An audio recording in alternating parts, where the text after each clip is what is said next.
If you want access to bonus episodes, reading lists for every series of Empire, a chat community, discounts for all the books mentioned in the week's podcast, ad-free listening, and a weekly newsletter, sign up to Empire Club at www.empirepoduk.com.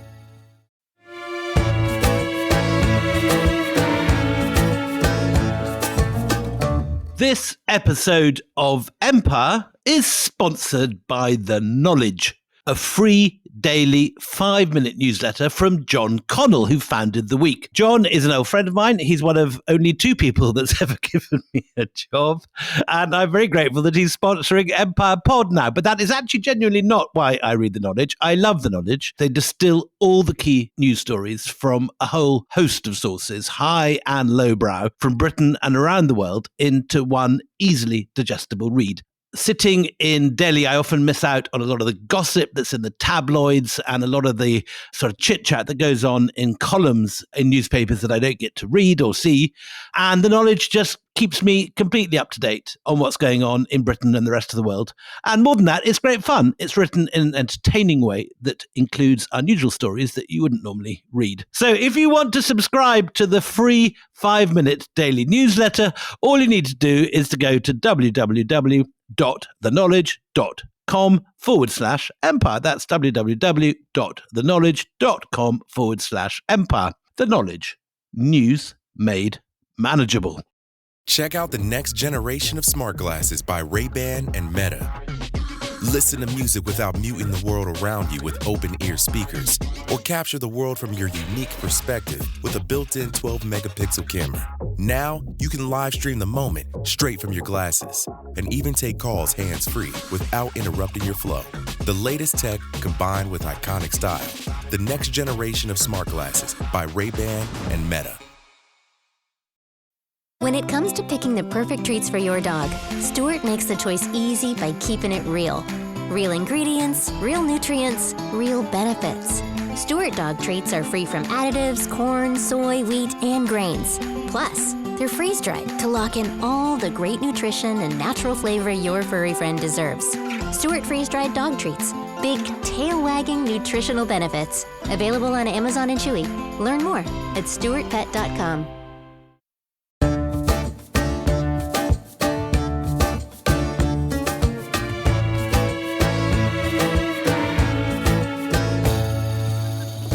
Hello and welcome to Empire with me, Anita Arnon. And me, William Dalrymple. We had a corking response to the last episode with the marvellous, the spectacular Vesta I love Vesta. Curtis. You know our game of Parsi Top Trumps? Everyone's playing now. It's got a far bigger deck than you'd imagine. Oh, a much bigger deck. Field Marshal Manekshaw, who's a great figure here in India, not well known in Britain, but for defeating the Pakistanis in 1971. It's the Indo-Pak War. He was, I think he was a huge figure in the 1971 war. But and Homi Bhabha, who is both the family of the nuclear scientist and the literary critic. 2 different Homi Bhabhas. And I will see you, your Homi Bhabha, and I will raise you a Persis Kambata, who was a beauty queen who with... Why don't I know about Persis Kambata? Well, she's absolutely... Yes, I know, I'm surprised. You normally know your beauty queens quite well. Yes, what is wrong with you? Persis Kambata may be familiar if you are a fan of Star Trek Voyager. She was the absolutely stunning woman with the shaved head who becomes, spoiler alert, the voice of Vija. It's all very, very good. This is a different generation of Star Trek to... this is not Lieutenant Uhura, who's the last one. No, this is Kirky. This is Kirk in a film. Yeah, in a film.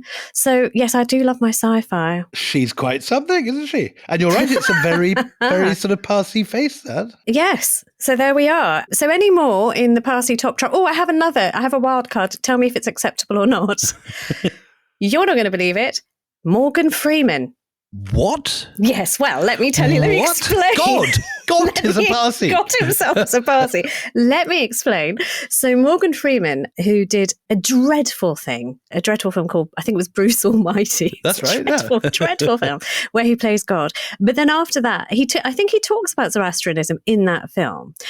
But later on, he's chosen to do this documentary series on the telly box about the religions of the world. And he goes and he explores, as Morgan Freeman in his God voice, looking at all the religions. And then afterwards in interviews, he said actually he was most drawn to Zoroastrianism. So can we count him as an honorary trump card? I also have one little, I don't know if it's a confession, but a story about Zoroastrianism, because Zoroastrianism saved my life and my family's life in an indirect way. Because in 2004, 2005, I had booked the family into a nice hotel called Fisherman's Cove, south of Madras, for Christmas, New Year.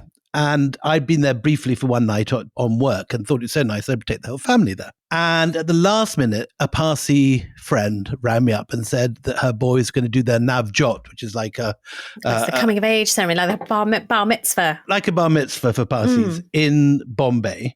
And could we come? So we cancelled our trip to Fisherman's Cove and went to Bombay. And while we were in Bombay... That New Year's Eve. The kids were out paddling on the beach in Bombay when the tide very weirdly went out a little bit. I've just put it together. And it came in a little bit because it was the west coast of India and it was hardly a big deal. There was certainly no massive tidal wave, but Fisherman's Cove was almost destroyed and the cottages which we were booked into were destroyed. This is the tsunami, the great tsunami of books, the Boxing Day tsunami. And we would have been killed, but for the fact that we had friends, Persi friends, who invited us to their coming of age ceremony in Bombay. That is a true story. Wow. It's, you know what? That had everything. That had the Christmassy aspect, the jeopardy, the raised by wolves randomness of that story coming into this podcast. I'm going to call it the raised by wolves factor. I've never thought the Raised by Wolves was a particularly, there was just this little old lady I knew. Stop it now. Stop it. Just for those who don't know what the hell we're talking about, if you don't listen religiously to every podcast, why don't you? But William every so often will just interject some absolutely batshit story and expect us to pick up from whence he left. So thank you for that, and I'm glad you're all, because I'm very, very fond of your family, and you're fine too. Okay, shall we talk about what we're talking about? But it's not even about Parsis this episode. How do we go down this? Okay, we were referring back. So what we're going to talk about now is what could be termed the apocalyptic war of antiquity. Battle between two genuine superpowers, clash of the titans, if you will. Who are we talking about? So for the final part of Antiquity, the two superpowers of the day were remarkably well balanced. And on one hand, you had Rome, which controlled the Mediterranean world up as far as the Antonine or Hadrian's Wall. And opposite them, you had the Sassanian Persians, a civilization which was almost the exact equal of Rome in terms of strength, in terms of military efficiency, which went eastwards from what's now eastern Turkey right through to Uzbekistan and Kazakhstan and the Indus. And these two powers sometimes made war, and sometimes one defeated the other. On one occasion, Trajan defeated the Persians very catastrophically. On several other occasions, the Sassanians defeated the Romans and took their emperors captive or murdered their generals, massacred their generals. And often they lived in peace, which is the bit that one doesn't read so much about. And there was quite a well-established border in what's now eastern Turkey around Nisibis and the Euphrates. Where is Nisibis? I mean, you're going to have to, because I know from the Holy Land has meant that you have trodden in your sandals through much of this part of the world. But for those who don't know, Nisibis just sounds so exotic. Where is it? Well, Nisibis is the border town between Turkey and Syria. But it was a much fought over border town between Byzantium and Sassanian Persia in the early centuries AD. And yes, this is a time that I have thought a lot about, because 30 years ago, I wrote a book called From the Holy Mountain about the Eastern Christians. I just said that. You said my holy land, you said. Did I? Oh, right. Sorry, I've got a bit of a cough. So I'm sorry, I'm feeling a little under the weather at the moment. So this book was a book about the Eastern Christians, but it was very much set against the background of two monks who wandered around this area in the 6th century. One was called John Moscus, And he brought with him his younger pupil, his disciple, who was called Sophronius. And these two monks went around the last days of Byzantine control in the Middle East, which was then an entirely Christian world. But a very, very unfamiliar world as well. It was a world full of stylites, these strange hermits who would get on top of pillars and make prophecies and have mystical visions on top of pillars, just on top of hillsides, and would be famous for their miracles. There would be hermits, there would be monks everywhere. The desert became a city, was the phrase. I mean, I always envisaged this, and particularly when I read your book, what was it, from the Holy Roman Empire? I know what it was called, Holy Mountain, sorry. But I sort of imagine a landscape, from Life of Brian, when you have the old ascetic with the long white beard going, of course it's brought forth juniper berries. It's a juniper bush. I mean, are we talking about a land populated with that kind of person? It's all that. I was very attracted to it because it's just so weird. We're very familiar with that world of the Roman cities with their amphitheaters and their forums and their the Roman troops in their tortoises and all this sort of stuff that, we're brought up in our history lessons with. But the world of late antiquity is altogether weirder, because that world, that settled world that feels a little bit like a cousin of our own world, has fallen apart completely. The baths are in decay. It's now a Christian world, but a very weird sort of Christianity where everyone is fighting over the relics of saints, where, as you say, these saints are either standing on top of pillars making prophecies, or thousands of them are in the desert wandering around, in the manner of John the Baptist, eating on honey and locusts. Some of them were kind of boil in the bag monks. They had these guys who sewed themselves up in animal skins and to sort of boil themselves down. It was like sort of modern sadhus in India doing ascetic practices. Absolutely. I mean, you see sometimes when you travel around parts of India, sadhus or holy men who've never cut their nails, and so they have like these enormous... Or have been standing up for 20 years, or on one leg for 20 years, or got an arm in the air for 30 years. Well, I should explain. I mean, there is a reason for that, because when I was little, I was a bit scared of people who did that kind of thing. I mean, I still can't explain your boil in the bag monk, but the sadhus, certainly I couldn't understand. But it's all obeisance to, and normally it's to Shiva, to get some kind of blessing from the gods that you have to It's the same as monks whipping themselves in the West. It's mortification of the flesh, isn't it? It's all that. So. And John Moschus was a great admirer of this sort of thing. And as the cities decayed, as the economies went to pot, as everything, the old Roman world began gradually to sort of fall apart at the seams, more and more people took these extreme measures and became these mystics living in the wilderness. And on one hand, they helped save what was salvageable of the civilization, in that the monastic libraries that were built in these monasteries often contained the great works of the classical authors, and what we have coming down to us often survive in that context. On the other hand, they're absolutely mad as fishes, a whole lot of them. And John Moschus's travel book reads like a sort of, open-air lunatic asylum across the Middle East. Actually, From the Holy Mountain is such a beautiful book. And I have to say that one of our regular listeners, hello, Simon Mayo, I know you listen a lot, but he says it's his favourite. He told me once it's his favourite book. Oh, that's nice. Well, this is the world which we are going to be talking about today. It's good to anchor it. And we're going to talk about Byzantium quite a lot. And we should explain what Byzantium is. I mean, for many, and we sort of talked about this when we, ages and ages, the mists of time, spoke to Peter Frankopan. Yeah. Exactly. But, Byzantine often represents things that are negative, louche, over the top. Complicated and bureaucratic. And ridiculous, So, but actually Byzantium was what was left of the once Roman Empire. It was wealthy. It was filthy rich. It had power. It had influence. It had all the wealth of the Eastern Mediterranean, which happened to be the richest part of the Roman Empire. And the poorest part had sort of been taken over by the Anglo-Saxons, the Huns, the Vandals, the Franks. All these tribes, nomadic tribes, had swept through Western Europe, leaving this world again where, with the Irish keeping the flame of Christianity going in sort of Skellig Michael and Iona and Lindisfarne. And sure, but the Byzantines thought that they were actually the real Rome from now on, and they governed out of Constantinople.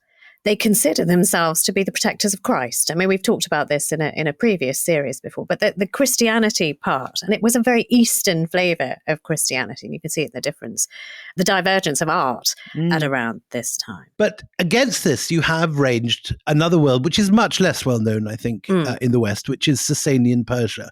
And it is every bit as powerful, every bit as rich, every bit as pleasure-loving, every bit as violent as the Roman Empire. And one of the contemporary sources describe these two empires as being like two eyes in one face, that they balance each other. That's a beautiful way of putting it. And the figures that we're going to be homing in on at the center of our narrative are this wonderful pair of Khusrow and Shirin.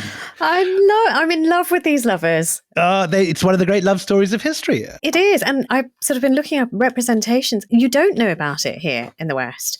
But if you look at medieval tapestries, paintings, illuminated pages, poetry, the story of these two lovers is everywhere. And it's rather lovely. It's also, I mean, one of the most famous renditions of this story was written. It's in the Shahnameh, which we're going to talk about a little later in this series by Ferdowsi, which is the most famous illuminated poetry. We're going to get lovely Vesta back. Yeah, Vesta's coming back.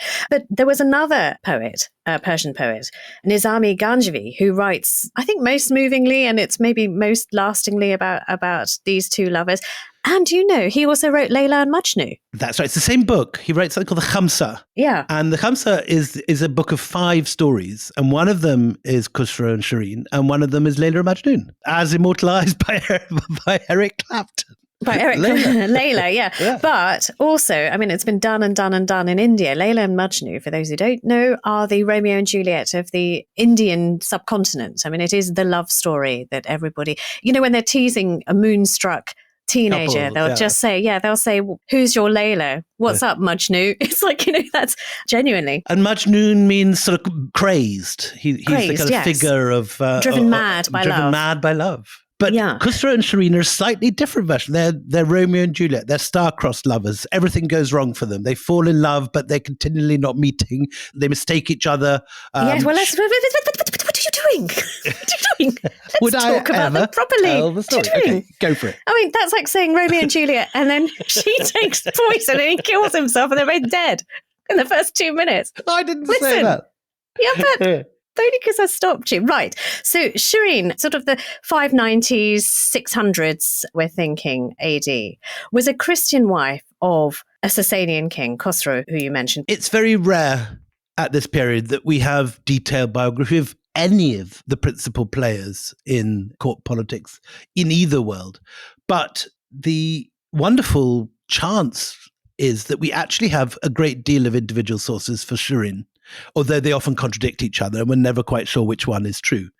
So Shirin, according to some sources, is from southwest Persia, and she was a Nestorian Christian of the Church of the East, and that her family worked in the royal household, that she was from a relatively humble background, and that she caught the eye of Khusrow and became one of his queens. But what is a Nestorian Christian? A Nestorian Christian. So a lot of the politics of Byzantium is predicated on incredibly minute theological differences on, for example, the definition of the virgin birth, the definition of what the mother of God should be called, how many angels dance on the head of a pin. This sort of thing meant an enormous amount. And street battles would be fought over theological definitions. Councils were continually being held. People like Cyril of Alexandria were turning up at Ephesus and bringing sort of thug-like groups of monks who would beat up the rivals who went for a different conception.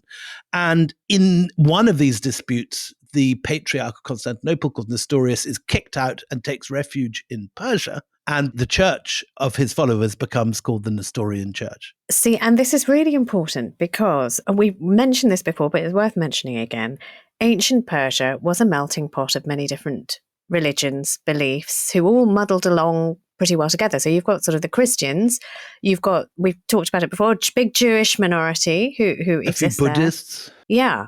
So, okay, so Shirin is, we think, a Nestorian Christian, although, as you say, I think some people have said Armenian princess as well. Where does that come from? Later versions elevate her to become an Armenian princess, and the Armenians claim her. But that seems to be a later sort of elevation of her. The early sources say that she's from Khuzestan, from southwestern Persia. And what's fascinating is that we have records from the Sassanian court whereby Khusrow himself says, it is not allowed to marry a Christian, but I have done so because she caught my favor, or some phrase like that. So we actually have evidence that he breaks the law to marry her. So we should explain this. In Zoroastrianism, you have to marry another Zoroastrian. Correct. It's just as simple as that. If you don't, you are then apostate. You cannot remain a Zoroastrian. And your children are not Zoroastrian. And your children are not Zoroastrians either. And even to this day, I know people who've struggled with this in the modern era about, faith versus love, who are Parsi. The Navjot I talked about was a controversial one because the children had an English father. And should they have had a Navjot, according to the Orthodox, not? Yeah. By the law of the religion, I believe they're not even allowed into the fire temple. I think that's right, isn't it? Some Orthodox fire temples will not let mixed-race kids in, and other ones will, liberal ones. Again, like Judaism, it's Orthodox and liberal. Yeah, so that is what we know from historical sources. What we know from the poetry of the time is that she was beautiful, she was gracious, she was lovely. I mean, there's every painting depiction is this swan-necked, dark-haired, flashing-eyed beauty, and often the depiction actually, which will be important with this falling in love fictional story, is that she is seen by Khusrow, who is the king of kings, bathing. Even on a micro level, it's a microaggression. So bathing. So what's bathing. Anyway, I was getting there. And this is bathing. The excuse for Persian painters to paint pretty pictures of pretty girls wearing clothes on. Boobs, actually, lots of boobs. Exactly. I know, lots of boobs. But apparently Khusrow sort of comes across her as she's bathing. And the romance of it and all of the illuminated scripts are she's bathing in Armenia somewhere, and he's annoyed his father by having a feast with a neighbour next door that he didn't have permission for, and so he's sort of off on a penitential, I'm really sorry, Dad, kind of pilgrimage around the country, around the lands, and he comes across her bathing, and he falls immediately in love.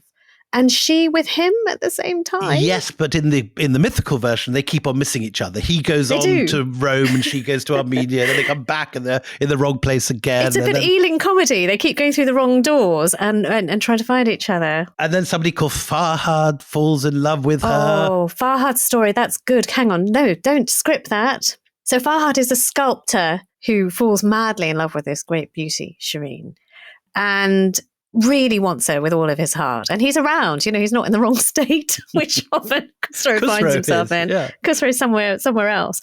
But Khusrow gets to find out. And so, because he has power, he sends poor old Farhad off for a mission to sculpt stairs into a mountainside to get rid of his rival. And canals of milk, isn't it also that she likes milk? He's basically biffed out of the way. They do end up together in the romance. And in real life... But there is a Romeo and Juliet style ending. Should we break we're not doing story? That yet. No, let's do it at the end of the real life story. So in real life, Khusrow has difficulty and ends up sort of taking the wing of the Byzantine Empire, who is fabulously named Maurice. Maurice. I mean, I do like the name of the suburban hairdresser. Maurice. So Maurice. Maurice is the last descendant of the greatest of Byzantine emperors, Justinian. He's the last of the line. And at some point, Khusrow, his father is assassinated. He comes to power, but is only supported by a few people at court. And he's driven out, and he takes refuge in Byzantine Syria, where Maurice, who is not a hairdresser, but a Byzantine emperor, takes him under his wing and sends him back, and he regains his throne. So he sort of empowers him and arms him. And we're talking about, we should put dates on this as always, William, but we're talking about 591 AD. This is the date of Maurice. So Khusrow goes back. He is victorious. Which his name reflects. He's called Khusrow Parvis, which means the victorious. Oh, yes, Parvis. Same. Okay. But is all well in the world of Khusrow and Shirin? 'Tis not, because this is a world of turmoil. And it is even less well in the world of Maurice.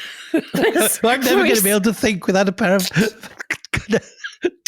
curling you've got tongs in his problems. hand. Well, curling tongs is one thing, but also some people call me Maurice. Woo, woo. Every time you say Maurice, I have a soundtrack in my head that goes, Luckily, we won't have to woo. think about him too much more because he then gets killed and assassinated He's, thank God. I mean, it's terrible, but we don't have to talk about him anymore. by somebody called Phocas. And Yes. Khusrow, who is now firmly in the saddle of the Sassanian Empire, whether out of genuine grief for a man who did put him back on the throne, or whether just seizing the opportunity of chaos, uses this as an excuse to launch the beginning of this war, which before we went down all these various rabbit holes was the main subject of this podcast. Oh, yeah, that's right. We had a point. And Yes. this is the opening of the Great 30-Year War of Antiquity, the final great conflict between these two powers who've been kind of usually rubbing along together. And finally, Khusrow uses the opportunity of Maurice's assassination to attack into Byzantium and has astonishing success. He takes Antioch. He heads straight down the coast. He takes Damascus. And suddenly the Byzantine world is cut in two. And I suspect that's probably quite a good place to take a break. This ad is about AT&T's deal on the new iPhone 15 Pro, and it's real, guaranteed. That's not always the case with other ads. The view of a lifetime. Only with a pricey upgrade. Breathe in to find inner peace. Then pay extra to remove the ads.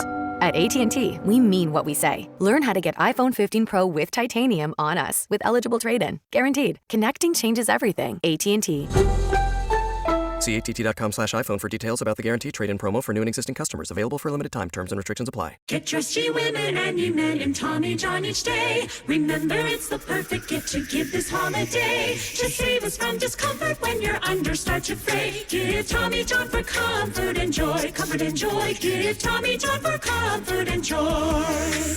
Santa's not the only one with a sack, you know? Upgrade yours with Tommy John. Save 25% site-wide at TommyJohn.com/Spotify. TommyJohn.com/Spotify. See site for details. When it comes to picking the perfect treats for your dog, Stuart makes the choice easy by keeping it real. Real ingredients, real nutrients, real benefits. Stuart dog treats are free from additives, corn, soy, wheat, and grains. Plus, they're freeze-dried to lock in all the great nutrition and natural flavor your furry friend deserves. Stuart freeze-dried dog treats. Big, tail-wagging nutritional benefits. Available on Amazon and Chewy. Learn more at stuartpet.com.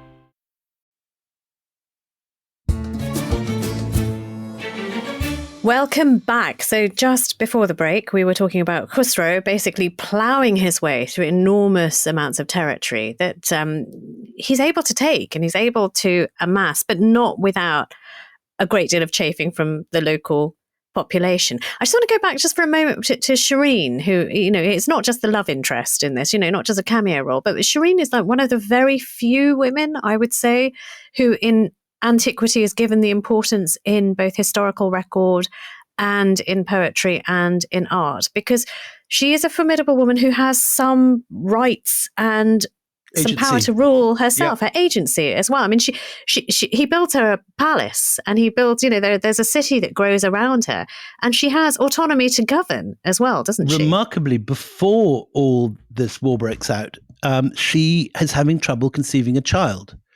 And we have these details of the time that Khusrow and Shirin make this enormous donation to one of the main pilgrimage shrines in the Middle East, which is at a place called Sergiopolis, which is modern Rasafa at the back end of Syria, very near where ISIS had their last stand. And this is right out beyond the Euphrates. And Khusrow and Shirin give to this enormous basilica founded by Justinian enormous quantities of gold and crosses and textiles. And we have all the details of the gifts. So again, not only is he marrying a Christian, she's obviously continuing as a Christian. And when she can't have a child, her first reaction is to go to the main Christian shrine in the region and donate to it. Which, I mean, does that mean that even though she's married as Zoroastrian, she still retains her Christianity? I mean, that's a very strongly suggestive that she's allowed to do that. Entirely implies that. Yeah, that she's able to do that. One of the reasons I think that, women fall through the cracks of history, I've said this many times before, but another reason that she's disappeared and she was such a huge figure is that the modern day Iranian leadership have decided that she shouldn't be spoken about. Do you know, it wasn't very long ago that they decided to, yes, no, I know. In 2011, Iranian censors decided they would heavily censor that Nizami poem about her because it was not decent. It wasn't culturally appropriate. And they wouldn't give a reason because people, of course, for 831 years before this, people have been loving Nizami's poetry, and she was quite the folk heroine among Persian people, Iranian people. I actually have a picture in my office. When I write in my office, I have behind me a poster of Shirin. In the bath, bathing? Not in the bath. Okay. But in her tower, refusing to get... She has a fight with Khusrow. Khusrow comes to see her when he's drunk, and she's standing in her top of her tower, and she won't come down until he sobers up. Until he sobers up, that's right. And that's the picture I've got, yeah. Yes, but the reason that people decided that, because of the Ministry of Culture and Islamic guidance gave no official explanation, but it was let known that there is one scene where Shirin is cradling her beloved in her arms. And they said that's just not Islamic. That's not okay. It is also the death scene, which we're going to come to, because that's me doing a Dalrymple now. But yeah, that's why they cracked down on it. So maybe that's why nobody knows about this fabulous Shirin. Anyway, carry on. You were saying. Vesta was talking yesterday about this big struggle in Persia between the regime, which looks on Islam, and particularly Shia Islam, as the defining characteristic of Iranianness, of Persianness, and the nationalists who look on ancient Persian culture, whether it's the Tomb of Cyrus, the poetry of Ferdowsi, or Nizami, and that whole body of non-Islamic culture as their main identifier. And this is a battle that's going on now, absolutely, as we speak, in Iran. So these stories are not sort of forgotten, neutral bits of history. They are parts of living politics. They're talismanic. Yeah, and they're being used as symbols of resistance. Anyway, we seem to have lost, quite literally, focus. Hey, see what I just did there? Focus. Oh, focus. Oh, good. Yes. Do you see? That was very good. Yeah, that was very good. You should explain, because everyone will have forgotten who focus is. Well, it was quite a long time ago, wasn't it? So focus has defeated Maurice, Phocas. He's defeated Maurice. And so this is why Khusrow has been on manoeuvres. Does focus then start losing power? Yes. The main heartlands of Byzantium are these incredibly rich eastern cities like Antioch, Damascus, and further south, Alexandria. And in this incredible Persian thrust into that heartland, the richest areas of Byzantium are lost, are being burnt, are being looted by the Persians. And very quickly, the people of Constantinople decide that this guy's hopeless, that he's a usurper, he's overthrown the legitimate ruler, and it's time to get rid of him. And they are led by a man called Heraclius. And Heraclius is your kind of guy. He's my kind of guy. Tall, handsome. Yes, but yes, he's said to be very athletic, handsome, tall, brave, and highly ambitious too, Heraclius, isn't he? All those things. And he recaptures Constantinople from Phocas, and he makes an attempt to come to terms with the Persians. But Khusrow, who's now very pleased with his success, will have nothing of it, and actually executes the ambassadors. So Heraclius is sending messengers, and they're just coming back headless. Is that how it goes? That's exactly how it goes. Well, that's not friendly. That's not going to go well. And then things go even worse. And it's in the early days of Heraclius's emperorship that the catastrophe happens, and Jerusalem itself is taken by the Persians. Now, the Byzantines, as we said, are hyper-religious and look on relics as the source of good luck and well-being. And with the fall of Jerusalem, they lose the greatest relic of all, which is the true cross. The one true cross. Now, the one true cross is the beating heart of all that is holy. I mean, where is the one true cross supposedly living in Jerusalem? It's kept at this point in the Holy Sepulchre in Jerusalem, which is the place where allegedly Jesus was both crucified on Calvary and where the rock-cut tomb where he rose to life and was resurrected. This is under a single roof, the Holy Sepulchre, built first by Constantine, rebuilt by subsequent Byzantine emperors. And Khusrow captures this, and he takes the true cross and he sends it to his Christian wife. He sends it to Shirin. To Shirin, who is obviously still Christian, because he knows. You know, it's not enough just to give her a nice Chanel bag or something. You get the true cross, if you my love, here's the one true cross. Now, this, of course, will be unbearable to the Byzantines, and Heraclius doesn't seem to be a man who can bear very much, being as ambitious. What is his response to this? So Heraclius, nothing he can do. He's walled up in Constantinople. And then things get even worse because there are these very formidable nomad armies called the Avars. And the Avars make an alliance with the Sassanian Persians, and they together besiege Constantinople. And this is the greatest challenge that the Byzantines will ever face until 1453, when the Ottomans encircle Constantinople. And it is a moment of utter peril, with Avars on one side with very advanced siege technology, the Persians to the east. And it looks for a month or two as if this is going to be the end. Already they've lost Antioch, which is where St. Peter's first see was. They've lost Damascus. Remember I mentioned my two monks I was following around in from the Holy Mountain, John Moschus and Sophronius. Their home monastery, Mar Theodosius, is just outside Bethlehem. That's burnt to the ground. And these two monks in this book, The Spiritual Meadow that they write, record the loss of their home monastery. The one monastery which is spared, the one church which is spared, is the Church of the Nativity in Bethlehem. Why? Because there is a mosaic over the front door showing the three magi in Persian outfits bringing their gifts to the Christ child. So they're Persian, so they're saved by that. And when they see the three Persians, they leave it. So Bethlehem is saved. Oh, you know what? That's gorgeous. So that art saves. Art saves. I had a thought. I mean, you talked about the Nestorian Christians who lived in the Persian Empire and the other minorities.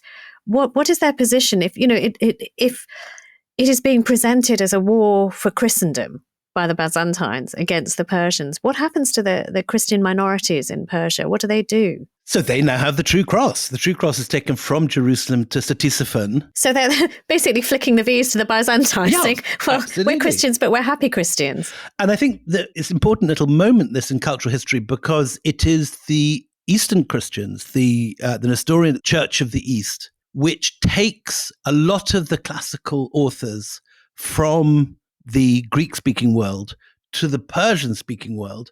And it is those manuscripts which later get translated into Arabic. And when you read now, a Persian classics version of Homer or any of the great classical authors, the chances are that this will be from a library which came back to the West via translations in Persian and Arabic. Now, when you get two superpowers which are clashing, which clearly you do here, everybody else has to make their choices in the region. They get pulled in. So how do the regional powers that exist around Greater Persia and the new Rome, Byzantium, how do they ally themselves? So this, of course, just like a sort of Tory cabinet at the moment, and as soon as you get things going against a government, all the rebels sort of pop up and make themselves known.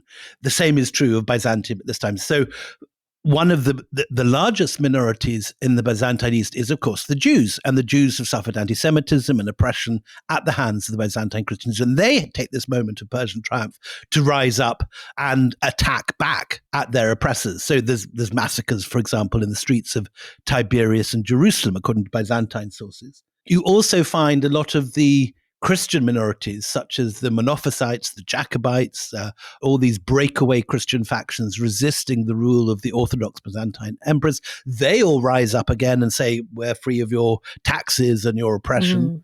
And so it's a catastrophic moment for Byzantium and its embrace of the Orthodox faith. But what an amazing thing that not splitting across, just simple religious lines, all Christians band together. It's like, not your type of Christian. We are not. We're going over to the Zoroastrians. Amazing. That's a big, big feature of the time. And in the next episode, we're going to hear more about that with the story of the rise of Islam, but that's to come.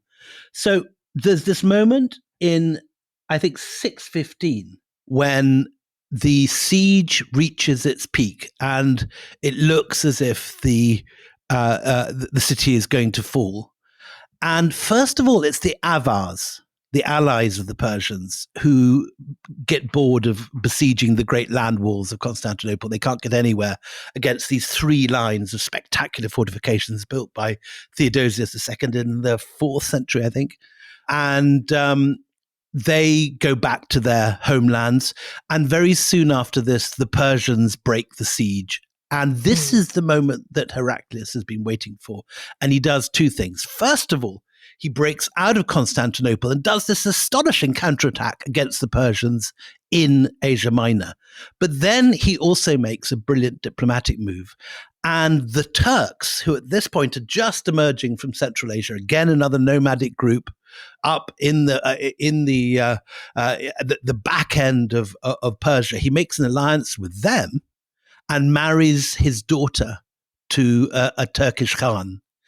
And they attack from one side. So hang on, a Turkish Khan who is not Christian, I'm presuming. Not Christian. But allegiances are made on political lines. And even in the one true church of Byzantium, as it would call itself, it doesn't matter that you're marrying out of the faith.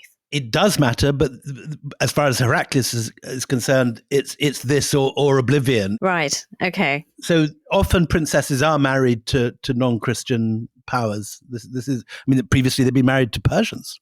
Yeah, true. So this alliance takes place with the Turks, and there is this extraordinary attack of Heraclius. He makes a feint to the south and makes the Persians thinking he's going to attack Antioch, and instead he goes straight up to Armenia, and then he doubles down past what's modern Tabriz to one of the major Zoroastrian holy sites, and he burns it in revenge for the attack on the Holy Sepulchre. Wow. Okay. Do they ever offer ultimatums like give back our one true cross, or we're going to do this? I mean, does that become the focal point?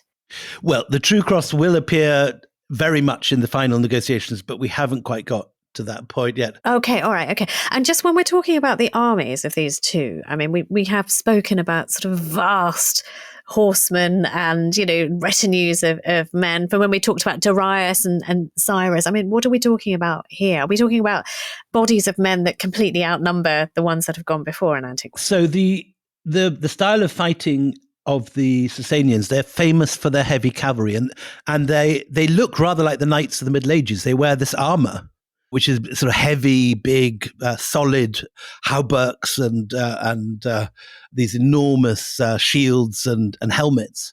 And there's some pictures of the Sassanian heavy cavalry in some of the carvings at Naqshi Rastam and. Oh no! Properly. Yeah, no, it's medieval. a very, and horses with armor and it looks like sort of protein chainmail. I'm not sure exactly, but it's not very delicate links. But that's fascinating. And the Byzantines have a very efficient army. They have manuals of warfare, and Heraclius is one of their great generals. So he now does what the Persians have done before him. He then doubles down the Orontes Valley, past Antioch. He recaptures Jerusalem. He recaptures Damascus. He recaptures Egypt. And then he doubles back and he heads for Ctesiphon, the capital of the Sassanians. And as seems to happen whenever there is a major defeat of the Persian army, the Persians themselves turn on their ruler. And Khusrow, who tries to escape from Ctesiphon and who makes an escape through an underground tunnel. There's a wonderful moment when he and Shirin make this escape with their children, but it doesn't end well. They are captured by their own. Well, isn't it his own son who wants him dead? And it's his own son by another wife, Mariam, because there are many, many wives, and Shirin is only one of 1,000 wives or something. Yes, later in the legendary version, Mariam is the great rival of Shirin. Yeah, we don't know. In fact, we don't know exactly. Okay, so I'm conflating the beautiful poem. No, it's very easy to muddle the two. And the poems are so beautiful and so good. They're such good stories. And quite a lot of it follows the real story. But then, as so often with myth and poetry, it goes off on its own. So do you want to tell the story of what happens to Khosrow and Shirin in the myth? Then I'll tell the true version. So in the poetic version of this, the usurping son of Khusrow is also in love. Shiroya, I think his name is from memory. And he's also in love with Shirin, the great beauty, and he wants to marry her. But she just doesn't want him at all. And when she hears that Khusrow has been captured and killed, much in the Romeo and Juliet spirit, she takes her own life over his dead body, which is the scene that the clerics hated because she's cradling his dead body. And she decides she can't live anymore. And so she kills herself. In reality, we don't know what happened to Shirin. She disappears. We know she survived Khusrow, and we know that she isn't killed at the time that he is killed. And one theory is there's a monastery named after her, which still exists. And one theory is that she, rather than being named after a foundation by her, that this is a place where she went at the end of her life into retreat and became a nun. A nun. Oh, they always do that to women, don't they? They're either murdered, slaughtered, or nunned. I mean, it's not really much of a... Nobody ever lives happily ever after if you're a woman. But there are some really beautiful, like I said, illuminated pages, which are lovely. I'm just looking at one, and they're often about the discovering Shirin bathing bit. But there's one in the Brooklyn Museum, mid-18th century, which is sort of a cycle of paintings. So just go and Google it, because there's some really lovely and actually affecting images of this story. But we should stick to history and come back from myth for a minute, because this war, which has gone on now for 30 years, in the first campaign, you get the burning of Antioch, Damascus, Jerusalem, Bethlehem, Alexandria, and Old Cairo. In the second phase, you get the burning of Ctesiphon and a lot of the other major Sassanian capitals. For 30 years, people have been heavily taxed to support this war. And by the time that Constantinople is besieged, they're even breaking into cathedral and monastic and ecclesiastical treasuries and melting down the crosses and the gold given to the church. And so by the time this war is over, although the Byzantines emerge from this triumphant and Heraclius returns the true cross to Jerusalem, both empires are completely exhausted. And you know what, William, that act of Heraclius of taking the one true cross jubilantly after this 30 years of warfare back to Jerusalem, I've seen coins, and have you seen these sort of minted coins, which show him taking the cross back to Jerusalem? So this is a big deal. And before that, when Constantinople is under siege, when he's melting down the ecclesiastical treasuries to try and make ends meet, to get the money together to fight the Persians, at that point, he mints a gold coin with a cross on the back. And this is a symbol that he's fighting for the cross. He's fighting for the church. And he is sometimes therefore referred to as the first crusader. Well, I was just thinking, they reminded me exactly of pennants flying in the wind with crosses on it.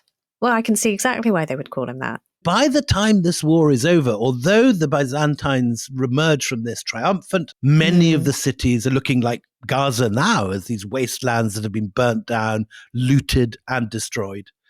And this leaves both Byzantium and the Sassanian Persian Empire vulnerable to the next oncoming army, and that army is the First Army of Islam. So join us on Thursday as we finish the story by looking at the Arab conquest and the rise of Islam. Alternatively, if you just can't wait, if you're like William and you have no patience in your body at all and no sense of time passing and you need it all now, right now, what you need to do is become a friend of the Empire Podcast. An Empire Podcast Club is waiting for you. All you need to do is go to empirepoduk.com and sign up as a friend of the show or a gold tier member. If not, join us on Thursday as we finish the story. Till then, though, it's goodbye from me, Anita Arnon. And goodbye from me, William Davenport.